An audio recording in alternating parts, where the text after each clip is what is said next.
सुबह सुबह ब्रश करते वक्त हम सोचते हैं कि हम सेहत का ध्यान रख रहे हैं। लेकिन क्या आपको पता है कि ब्रश पर लगा जो टूथपेस्ट है ना, वो एक साइलेंट किलर की तरह आपकी सेहत पर काम कर रहा है। क्या कर रहा है? वो आपकी बॉडी में कैंसर सेल्स को बढ़ा रहा है। अब आप कहेंगे ब्रश ही तो किया है, ब्रश भी ना करें क्या? ब्रश करेंगे तभी तो बैक्टीरिया जाएंगे मुंह से। लेकिन एक चीज गलती कर रहे हैं आप, पता है क्या?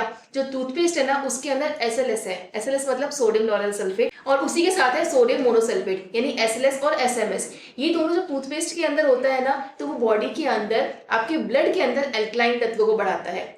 अब आपको लगेगा यार, मुंह के अंदर ब्रश किया, मुंह के अंदर तो लार थी, ब्लड कहाँ से आया?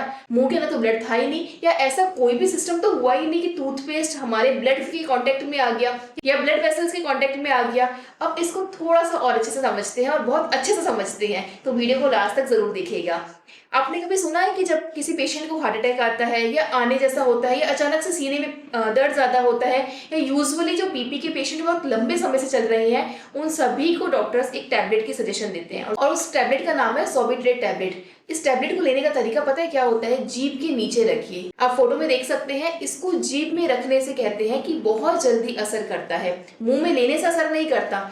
इसको भी एक बार समझिए कि अगर आप रास्ते से जा रहे हैं, एक रास्ता होता है ना कि गांव के अंदर से निकलना पड़ेगा या शहर के अंदर से निकलना पड़ेगा, और एक रास्ता होता है कि आप बाईपास निकल जाइए, यानी बाईपास जब निकलेंगे आप जल्दी पहुंचेंगे। अब इस टैबलेट का काम कैसे होता है? इस टैबलेट को जब आप जीभ के नीचे रखते हैं, ये आपके ब्लड स्ट्रीम्स के अंदर बाईपास की तरह पहुंच जाता है। यानी जब आप गोली मुंह से लेते हैं ना, मुंह से लेते हैं, भोजन नली से आपके स्टमक में जाती है, स्टमक से वो गोली आपके लीवर में जाती है, और उसके बाद वो गोली असर करना धीरे धीरे शुरू करती है। लेकिन जब आप कोई गोली या कोई भी चीज जीभ के नीचे की तरफ रखते हैं, वहां पर बहुत ज्यादा ब्लड स्ट्रीम्स होते हैं, बहुत ज्यादा एक्सेसिव ब्लड वेसल्स होते हैं, जो उस चीज को तुरंत एब्जॉर्ब कर देते हैं, और एब्जॉर्ब करके कहाँ पहुंचा देते हैं? सीधी आपके रक्त की जो ग्रंथियां हैं वहां पहुंचा देते हैं। यानी जो टैबलेट काफी लंबा समय लेकर, कुछ मिनटों का समय लेकर काम शुरू कर दी ना, अब वो कुछ सेकंड में काम शुरू कर देगी। अब आप समझिए कि टूथपेस्ट और ब्रश इस चीज में कैसे काम करता है। जब आप ब्रश करते हैं ना, क्या कहा जाता है कि बेसिकली आप एडवर्टाइजमेंट में देखते हैं ना कि ये टूथपेस्ट यूज कीजिए, या फिर इस ब्रांड का टूथपेस्ट यूज कीजिए, लगभग 2 मिनट अपने दांतों को अच्छे से साफ कीजिए, मसूड़ों को अच्छे से साफ कीजिए, कम से कम 2 से 3 मिनट का समय तो आप लगाते ही हैं। उस दौरान क्या होता है, जो टूथपेस्ट है ना, आपकी जीभ के नीचे की तरफ भी जाता है। अब ये मत बोलेगा नहीं हमारे तो नहीं जाता है, क्योंकि पॉसिबल ही नहीं है कि आपकी जीभ के नीचे की तरफ नहीं जा रहा है, जाता है। तो उसके बाद क्या होता है, जब वो चीज उसके अंदर जाती है ना, ये चीज सीधी ब्लड में घुलती है, ब्लड वेसल्स में जाती है, और रक्त कोशिकाओं में जाने से क्या होता है, आपका ब्लड का जो एसिडिक एनवायरनमेंट है वो बहुत ज्यादा बढ़ता है। हमेशा ध्यान रखना, कैंसर सेल्स तभी ग्रो करेंगे जब बॉडी के अंदर एसिडिक एनवायरनमेंट बढ़ेगा। इसलिए आपको डाइट में कहते हैं ना कि आप एल्कलाइन डाइट ज्यादा लीजिए, आप एल्कलाइन भोजन ज्यादा लीजिए, यानी कच्चा भोजन ज्यादा कीजिए। आप जो पानी पीते हैं तांबड़े जल पीजिए। ये सलाह क्यों दी जाती है? क्योंकि ये सब कुछ आपकी बॉडी में एल्कलाइन तत्वों को बढ़ाता है। अब आपने जो टूथपेस्ट किया उसने क्या बढ़ाया? एसिडिक तत्व बढ़ाया। अब वापस प्रश्न आएगा, तो क्या ब्रश ना करें? ये भी करना छोड़ दें तो हाइजीन मेंटेन नहीं रहेगा?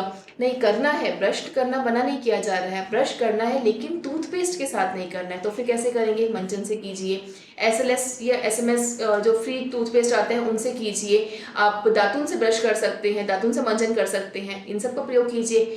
फिर प्रश्न आएगा कि अब एसएलएस कैसे पता चलेगा कि है कि नहीं, हमें कैसे पता चलेगा कि एसएमएस है कि नहीं?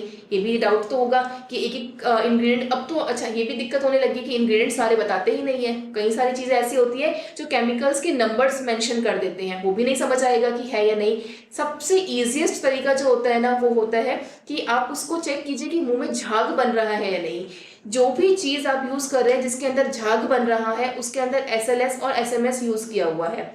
क्या आपके टूथपेस्ट के अलावा और भी चीज़ों में है? डेफिनेटली है। शैम्पू में है, आपके सोप में है, आपके फेस वॉश में है, कई चीज़ों में, जिस भी चीज़ में आपके पास झाग बन रहा है, फोम क्रिएट हो रहा है, फोम क्रिएट एसएलएस और एसएमएस से ही होगा। अच्छा, जो आयुर्वेदिक हर्बल चीज़ें होती हैं जिसके अंदर बहुत कम मात्रा में ये चीज़ें होती हैं कि झाग बन रहा है, वो रीठा का प्रयोग करते हैं। अब अगर आप समझ सकते हैं कि रीठा का प्रयोग, अगर आपके आसपास कई शॉप्स पे अगर आपको रीठा अवेलेबल हो जाए ना, आप लाकर पीस कर देखना कितनी कम मात्रा में उसका झाग बनता है, लेकिन क्लीनिंग प्रोसेस प्रॉपर वैसा का वैसा रहेगा। तो किस तरीके से आप डिटेक्ट करेंगे कि किस चीज़ को यूज़ करना है और किस चीज़ को यूज़ नहीं करना। जिसके अंदर फॉर्म बन रहा है, मतलब झाग बन रहा है, उसके अंदर एसएलएस है, एसएमएस है, उसको यूज़ नहीं करना है। वो बॉडी के अंदर आपका एसिडिक एनवायरनमेंट बढ़ाएगा, कैसे बढ़ाएगा वो भी आपको समझा दिया।